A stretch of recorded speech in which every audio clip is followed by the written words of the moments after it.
wasn't quite the biblical 40 days and 40 nights, but the 2-week period that ended last Friday featured enough rain to cause significant flooding, set multiple rainfall records, and forced me to break out the old saying, raining cats and dogs, several times.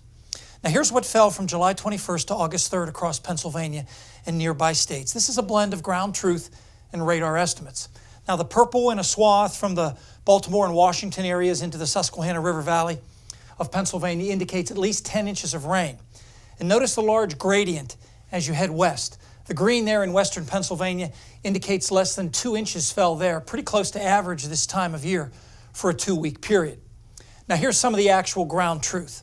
Pittsburgh and Erie less than 2 inches, Bradford, DuBois, even Philadelphia less than 4, but State College about 10 inches, York, Selinsgrove, Williamsport more than a foot. The most I could find officially was 19.78 inches at D. Hart Dam in northern Dauphin County. Now for historical context, here's how the recent wet spell in State College compares to the other top 2-week rainy stretches. Now you may recognize the dates at the top. That's Agnes in June of '72. The recent rains are the runner-up. Third place from September of '96 includes rain from Hurricane Fran, and fourth place actually has 2 tropical contributors, the remnants of both Francis and Ivan in 2004. Here's the same table for Williamsport. Agnes is again number 1, followed by the recent rains of almost 13 inches. Third place was in September of 2011. That was Hurricane Irene and then Tropical Storm Lee. And fourth is from September of '99. That includes rain from both Hurricane Dennis and then Hurricane Floyd. So you get the idea. Usually to get this much rain, you need at least one named tropical system to get involved. But that was not the case this time, though there was a tropical connection.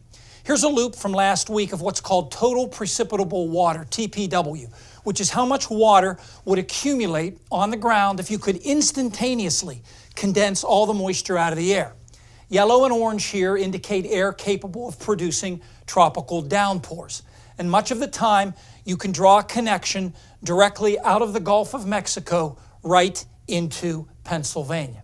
And although a named tropical system wasn't involved, radar imagery certainly showed multiple disturbances, some with a hint of counterclockwise rotation embedded within that deep southerly flow. In response, the Susquehanna River at Harrisburg, the Schuylkill River at Norristown, and the Conestoga River at Lancaster, to name just a few, all crested above flood stage, while Swatara Creek near Hershey reached its second highest level on record, more than 10 feet above flood stage.